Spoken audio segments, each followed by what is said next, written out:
ৰমজান মাহত মহিলা মাভনীসকলৰ পিৰিয়ড মাহেকীয়া হ'লে কি কি আমল কৰিব পাৰিব আৰু কি কি আমল কৰিব নোৱাৰিব, নামাজ, ৰোজা, জিকিৰ, আজকাৰ, কোৰআনৰ তিলাৱাত, দুআ, এইবোৰ আমলৰ বিধান কি হয়, লগতে অনিয়মিত পিৰিয়ড হ'লে যিসকলৰ অনিয়মিত পিৰিয়ড হয় তেওঁলোকে এই অৱস্থাত কি কি আমল কৰিব। আজিৰ ভিডিঅ'টি আমাৰ প্ৰতিগৰাকী মহিলা মাভনীসকলৰ কাৰণে জৰুৰী হয়। মনোযোগ সহকাৰে আপুনি ভিডিঅ'টি চাওক। কিমানে সময় আমি এনেই নষ্ট কৰোঁ অযথা অনৰ্থক ভিডিঅ' চাই। আজি কিছুমান জৰুৰী মাসাইল জানাৰ কাৰণে অলপমান সময় আপুনি ব্যয় কৰক না। ইয়াৰ প্ৰতি ছেকেণ্ড প্ৰতি পলৰ আল্লাহ ৰাব্বুল আলামিন জাজাই খাইৰ আপোনাক দান কৰিব। এয়া আপোনাৰ ইহকাল পৰকালৰ নাজাতৰ জৰিয়া হৈ যাব ইনশাআল্লাহ। আমি বহুত সময়ত জৰুৰী মাসাইলবোৰ নাজানাৰ কাৰণে আমি গুনাহত পৰি থাকোঁ। বহুত সময়ত আমলৰ সুযোগ আমি পাওঁ, মাসাইল নাজানাৰ কাৰণে আমি ভয় কৰাৰ কাৰণে সেই আমলৰ পৰা সেই ফজিলতৰ পৰা আমি বঞ্চিত হৈ থাকোঁ। মোৰ প্ৰিয় দিনী ভাই বন্ধুসকল, 1 নম্বৰত আমি আলোচনা কৰিম যে হেইজ অৱস্থাত পিৰিয়ড অৱস্থাত কি কি আমল কৰিব নোৱাৰি, তাৰ পিছত কি কি আমল আপুনি এই অৱস্থাত কৰিব পাৰিব। গোটেই শেষত আলোচনা কৰিম অনিয়মিত পিৰিয়ড হ'লে তেওঁলোকে এই অৱস্থাত কি কি আমল কৰিব। 1 নম্বৰত পিৰিয়ড অৱস্থাত নামাজ পঢ়িব নোৱাৰিব। আপুনি নামাজ পঢ়িব নোৱাৰিব, নামাজ মাফ হয়। মনত ৰাখিব, হেইজ অৱস্থাত যিকেইটা দিন আপোনাৰ হেইজ হৈছে, পিৰিয়ড হৈছে, এইকেইটা দিনৰ 1 ওয়াক্তৰ নামাজো আপুনি পঢ়িব নালাগে, এই নামাজৰ কাজাও আপুনি তুলিব নালাগে। নামাজ আল্লাহ ৰাব্বুল আলামিন এই অৱস্থাত মাফ কৰি দিছে। 1 নম্বৰত নামাজ আপুনি পঢ়িব নোৱাৰিব। যদি আপুনি এই অৱস্থাত জানি বুজিও নামাজত থিয় হয় তেতিয়াহ'লে আপুনি হাৰাম কাম কৰিছে, নামাজ পঢ়া হাৰাম হয়, আল্লাহ তাআলাই মাফ কৰি দিছে। 2 নম্বৰত আপুনি পিৰিয়ড অৱস্থাত ৰোজা ৰাখিব নোৱাৰিব। ৰোজা কিন্তু মাফ নাই। এটা কথা মনত ৰাখিব, নামাজ মাফ হয় কিন্তু ৰোজা মাফ নহয়। এটা আপুনি প্ৰশ্ন কৰিব পাৰে, নামাজ মাফ আকৌ ৰোজা কিয় মাফ নাই? আচল কথা হৈছে নামাজ ডেইলি 5 বাৰ আহে আৰু ৰমজানৰ ৰোজা বছৰত এবাৰ আহে। সেইকাৰণে নামাজ আল্লাহ ৰাব্বুল আলামিনে মাফ কৰি দিছে। আৰু ৰমজানৰ ৰোজা যিহেতুকে ফৰজ হয়, আল্লাহ তাআলাই মাফ কৰা নাই। কিন্তু এই ৰোজা, যিকেইটা ৰোজা আপোনাৰ কাজা হয়, 3 দিন হোক, আপোনাৰ 5 দিন 7 দিন হোক, যিকেইটা ৰোজা আপোনাৰ ৰমজান মাহত কাজা হৈছে আপুনি ৰাখিব নোৱাৰিলে, এইকেইটা ৰোজা আপুনি বেলেগ মাহত যেতিয়া আপোনাৰ সুবিধা হয় এইকেইটা ৰোজা আপুনি কাজা উঠাই ল'লে হ'ব। আপুনি কোনো ধৰণৰ কাফাৰা দিব নালাগে, কিয়নো এয়া আল্লাহ ৰাব্বুল আলামিনৰ হুকুমত হৈছে। সেইকাৰণে 1 নম্বৰত নামাজ, 2 নম্বৰত ৰোজা।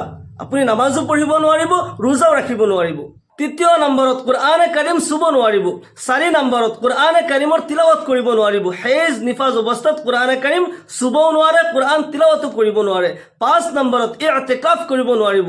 মহিলাসকলে যদি ঘৰত ইতিকাফ কৰে তেওঁলোকে এই অৱস্থাত ইতিকাফ কৰিব নোৱাৰিব। আৰু 6 নম্বৰত মছজিদত যাব নোৱাৰে। 7 নম্বৰত কাবা শৰীফৰ তাৱাফ কৰিব নোৱাৰে। এইকেইটা বস্তু হাৰাম হয়। হেজ নিফাজ অৱস্থাত এইখিনি বস্তু হাৰাম হয়। ইয়াৰ বাহিৰে আপুনি কোন কোন আমল এই অৱস্থাত কৰিব পাৰিব? মনত ৰাখিব, হেজ নিফাজ অৱস্থাত আপুনি দুৰুদ শৰীফ পঢ়িব পাৰিব। কোৰআনে কাৰিমৰ যিবোৰ দুআৰ আয়াত আছে এইবোৰ পঢ়িব পাৰিব। বহুতেই কিন্তু আপোনাক এনেকুৱাকৈ মিছগাইড কৰে যে আপুনি এই অৱস্থাত দুআ, জিকিৰ, আজকাৰ কৰিব নোৱাৰে। এইটো আচলতে ভুল কথা। কি কি আমল কৰিব পাৰিব মই কৈ দি আছোঁ।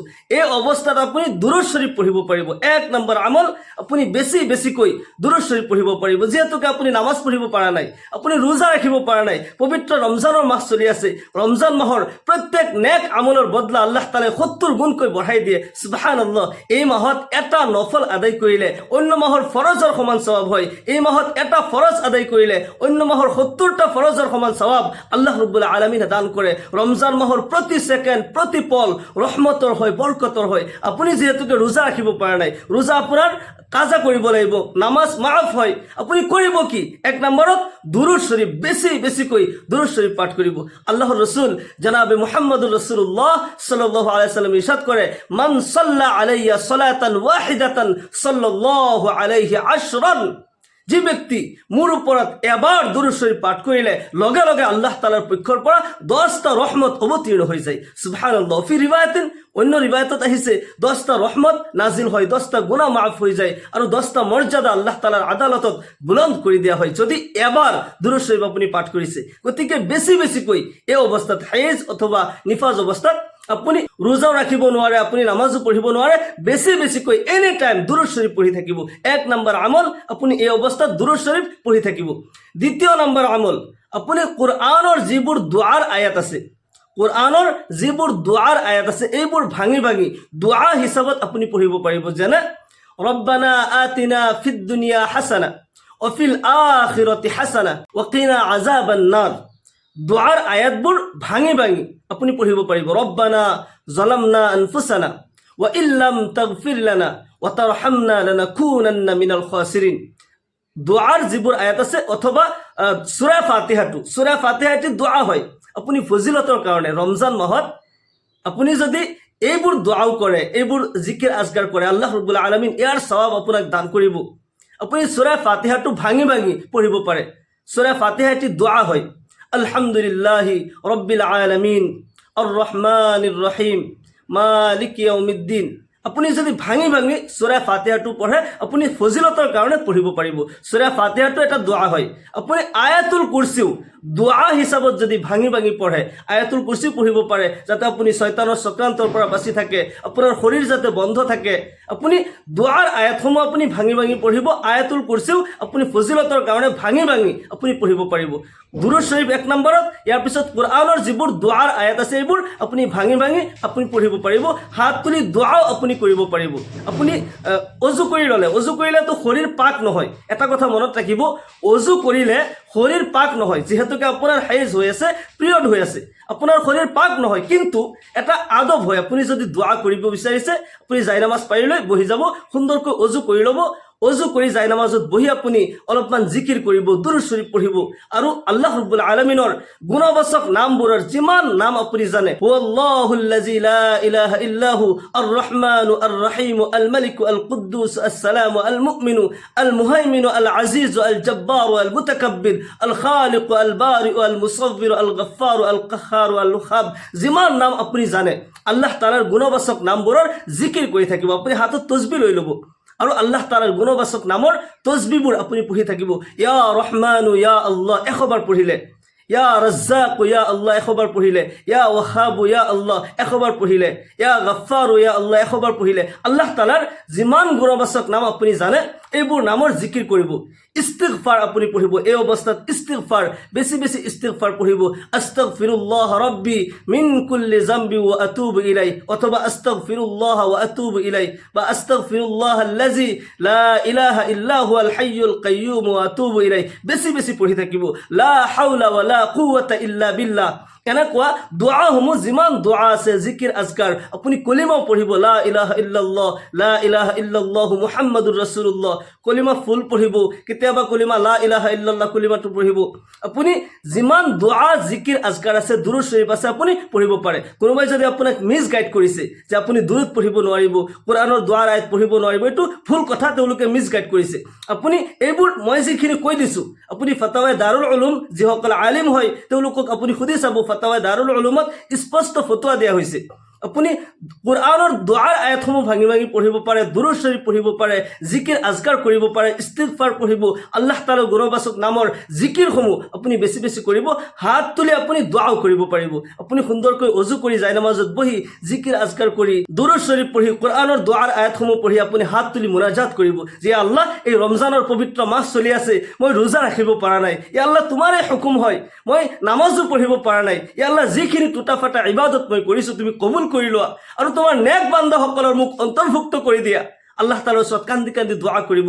এইবোৰ আমল আমাৰ মহিলা মা ভনীসকল হেজ অৱস্থাত এইবোৰ আমল কৰিব পাৰিব। নিঃসন্দেহে এইবোৰ আমল আপুনি কৰিব পাৰিব। এতিয়া হেজ অৱস্থাত, পিৰিয়ড অৱস্থাত কি কি আমল কৰিব পাৰিব আৰু কি কি আমল কৰিব নোৱাৰিব, এইখিনি জানিলে ইয়াতে আৰু এটা কথা ৰৈ গ'ল যে হেজ অৱস্থাত স্বামী স্ত্ৰী মিলন কৰিব নোৱাৰিব, সহবাস কৰিব নোৱাৰিব। এই বিষয়ে আল্লাহ ৰাব্বুল আলামিন কোৰআনে কাৰিমত স্পষ্ট কৈছে, ইয়াসআলুনাকা আনিল মাহিজ কুল হুয়া আযান ফা'তাজিলুন নিসা ফিল মাহিজ ওয়া লা তাকরাবুহুন্না হাত্তা ইয়াতুহুন। হে মোৰ হাবিব, আপুনি কৈ দিয়ক, যেতিয়া আপোনাক হেজ সম্পৰ্কে মানুহে প্ৰশ্ন কৰে আপুনি ক'ব সেয়া গন্দগী হয়, সেয়া নাপাকি হয়। যেতিয়ালৈকে তেওঁলোক পবিত্ৰ হৈ নাযায় তেওঁলোকৰ ওচৰতো নাযাব। ওচৰত নাযাবা মতলব মিলন নকৰিবা, সহবাস নকৰিবা। ইয়াতে যিকেইটা বিষয় কৈ দিলোঁ, যিকেইটা আমল আপুনি কৰিব পাৰিব আৰু যিকেইটা আমল কৰিব নোৱাৰিব। এতিয়া কথা হৈছে, যদি কাৰোবাৰ অনিয়মিত পিৰিয়ড হয়, কাৰোবাৰ মাহটোৰ ভিতৰত 2 বাৰ 3 বাৰ হৈ যায়, কাৰোবাৰ নিয়মৰ বাহিৰত হৈ যায়, মনত ৰাখিব ইয়াতে কায়দা যিটো হেজৰ কম মুদ্দাত হৈছে, আটাইতকৈ কম দিন হৈছে 3 দিন আৰু আকসাৰ মুদ্দাত হৈছে 10 দিন। যদি কাৰোবাৰ 3 দিন 5 দিন 7 দিন হৈছে, অতিৰিক্ত 10 দিনলৈকে হৈছে, তেতিয়াহ'লে এইটো হেজ বুলি ধৰা হ'ব, পিৰিয়ড বুলি ধৰা হ'ব। কিন্তু 3 দিনতকৈ যদি কম হয়, এদিন হৈছে, হৈ পেলাই বন্ধ হৈ গৈছে, তেতিয়াহ'লে এইটো ইস্তেহাজা হয়। ইস্তেহাজা অৰ্থাৎ বেমাৰী হয়, আপুনি চিকিৎসা কৰিব লাগিব। কিন্তু এই অৱস্থাত আপোনাৰ নামাজ ৰোজা মাফ নাই, আপুনি নামাজো পঢ়িব লাগিব, ৰোজাও ৰাখিব লাগিব। আৰু যদি 10 দিনতকৈ বেছি হয়, 11 দিন 12 দিন 13 দিন হৈছে, 15 দিন হৈছে, তেতিয়াহ'লে এইটো কোনো কাৰণত আপোনাৰ হাইজ হ'ব নোৱাৰে, আপোনাৰ পিৰিয়ড হ'ব নোৱাৰে, সেইটো ইস্তেহাজা হয়। তাৰ কাৰণে আপুনি চিকিৎসা কৰিব। কিন্তু 11 দিনৰ পৰাই আপুনি গোচল কৰি আপুনি নামাজ পঢ়িব লাগিব, আপুনি ৰোজাও ৰাখিব লাগিব। কিন্তু নামাজ ৰোজা কি অৱস্থাত কৰিব সেই নিয়মখিনিও মই কৈ দি আছোঁ। আকৌ কিছুমানৰ মাহটোৰ ভিতৰত 2বাৰ 3বাৰ হৈ যায়, কোনো নিৰিখ নাই। তেওঁলোকৰ সমাধান কি? তেওঁলোকৰ সমাধান হৈছে তেওঁলোকৰ যিটো আদত, 3 দিন 5 দিন 7 দিন যিটো আদত হয়, এই আদতৰ সময়খিনি তেওঁলোকৰ হাইজ বুলি ধৰা হ'ব। ইয়াৰ পিছত যেতিয়া বন্ধ হৈ গ'ল, এসপ্তাহ পিছত আকৌ অলপমান হৈছে, আকৌ বন্ধ হৈ গৈছে, তেতিয়াহ'লে সেই অৱস্থাটো তেওঁৰ ইস্তেহাজা হয়, তেওঁৰ হাইজ বুলি ধৰা নহ'ব। বা মাহটোৰ ভিতৰত আৰু 2বাৰ 3বাৰ যিমানেই হৈ যায়, সেইখিনি হাইজ হ'ব নোৱাৰে, সেইখিনি বেমাৰ হয়, তাৰ কাৰণে চিকিৎসা কৰিব। কিন্তু এই অৱস্থাটো নামাজ পঢ়িব লাগিব, ৰোজাও ৰাখিব লাগিব। যদি আপুনি কয় যে মোৰ গোটেই মাহটো হৈ থাকে, গোটেই মাহটো ব্লিডিং বন্ধ নহয়, তেতিয়াহ'লে আপোনাৰ গোটেই মাহটোৰ নামাজ মাফ হৈ নাযায়। আপোনাৰ যিটো আদত আগতে আছিল, এই অৱস্থা হোৱাৰ আগত যিটো আদত আপোনাৰ আছিল, হয়তো আপোনাৰ 3 দিন 5 দিন 7 দিনৰ যি আদত আছিল, এই আদতৰ সময়খিনিহে আপোনাৰ ধৰা হ'ব হাইজ বুলি। তাৰ বাহিৰত যেতিয়া এই সময়খিনি পাৰ হৈ যায়, আপুনি গোচল কৰি ল'ব। গোচল কৰি লৈ আপোনাৰ যদিও ব্লিডিং হৈ থাকে, মনত ৰাখিব এটা নিয়ম হৈছে যে প্ৰত্যেক নামাজৰ অক্তত আপুনি নতুনকৈ অজু কৰিব। যদি এনি টাইম ব্লিডিং হৈয়ে আছে, আপোনাৰ আদতৰ বাহিৰত আপোনাৰ গোটেই মাহটো হৈ আছে, ধৰক 20 দিন 25 দিনলৈকে হয়, গোটেই মাহটোলৈকে হৈ থাকে, ব্লিডিং বন্ধ নহয়েই, তেতিয়াও আপোনাৰ নামাজ পঢ়িব লাগিব। ৰোজাও কিন্তু আপোনাৰ মাফ নাই। আৰু নামাজ কেনেকৈ পঢ়িব? প্ৰত্যেক ওক্তত আপুনি নতুনকৈ অজু কৰিব। ধৰি লওক জোহৰৰ নামাজৰ সময়ত আপুনি ধুনীয়াকৈ অজু কৰি লৈছে, আৰু অজু কৰিলে জোহৰৰ নামাজ যিমানখিনি সময় আপুনি পঢ়িব, যিমানখিনি সময়ত আপুনি জোহৰৰ নামাজটো আদায় কৰিব, ইমানখিনি সময় আপোনাৰ অজু থাকিব। ব্লিডিং অৱস্থাটো আপুনি নামাজ পঢ়ি থাকিব, আপোনাৰ নামাজ শেষ, আপোনাৰ অজু শেষ হৈ গ'ল। আৰু যেতিয়া আকৌ আচৰৰ সময় হৈ যায়, তেতিয়া আপোনাৰ কাপোৰত যদি কিবা নাপাকি লাগি আছে, আপুনি কাপোৰ চেঞ্জ কৰি ল'ব আৰু নতুনকৈ অজু কৰি ল'ব। আৰু যিমানখিনি সময় আপুনি আচৰৰ নামাজ পঢ়োতে লাগে, এইখিনি সময় আপোনাৰ অজু থাকিব। এনেকৈ আকৌ মগৰিবৰ সময়ত আপুনি নতুনকৈ অজু কৰিব, কাপোৰত কিবা নাপাকি লাগি থাকিলে আপুনি চেঞ্জ কৰি ল'ব, আৰু সেই ওক্তৰ নামাজ আপুনি পঢ়িব লাগিব। আৰু এই অৱস্থাত আপোনাৰ ৰোজা মাফ নাই। যদি এনেকুৱা হৈ থাকে, আপুনি ট্ৰিটমেণ্ট কৰিব, চিকিৎসা কৰিব, কিন্তু আপোনাৰ নামাজ ৰোজা মাফ নাই। ৰোজাটো মাফ নাই, ৰোজা এনেও মাফ নাই। হাইজ হৈ থাকিলেও ৰোজা মাফ নাই, ৰোজা কাজা কৰিব বেলেগ মাহত। কিন্তু ইস্তেহাজাৰ অৱস্থাত আপুনি ৰোজা ৰাখিব লাগিব। আৰু নামাজৰ নিয়ম এইটো, প্ৰত্যেক নতুন অক্তত আপুনি নতুনকৈ অজু কৰি সেই ওক্তৰ নামাজ আদায় কৰিব। আৰু কাপোৰত কিবা নাপাকি লাগি থাকিলে কাপোৰ চেঞ্জ কৰি লৈ আপুনি নামাজ পঢ়িব। বেছি সময় হৈছে 10 দিন, আটাইতকৈ কম হৈছে 3 দিন। এইটো হাইজৰ সময়সীমা হয়। 3 দিনতকৈ কম, 10 দিনতকৈ বেছি ইস্তেহাজা হয়, বেমাৰী হয়। এই অৱস্থাত আপোনাৰ নামাজ মাফ নহয়, আপুনি নামাজ পঢ়িব লাগিব আৰু ৰোজাও আপুনি ৰাখিব লাগিব। মোৰ প্ৰিয় দিনী ভাই বন্ধুসকল, এই পবিত্ৰ ৰমজানৰ মাহত আমি বেছিকৈ ইবাদত কৰি আল্লাহ তাআলাৰ সন্তুষ্টি হাসিল কৰিব লাগিব। মহান আল্লাহ তাআলাই আমাক সকলোকে দিনৰ সহি সমজ দান কৰক। এই মাহত বেছিকৈ ইবাদত কৰি আল্লাহ তাআলাৰ সন্তুষ্টি হাসিল কৰাৰ তৌফিক দান কৰক। সকলোকে আল্লাহুম্মা আমিন। ওয়া আখিৰু দাওয়ানা আলহামদুলিল্লাহি ৰাব্বিল আলামিন।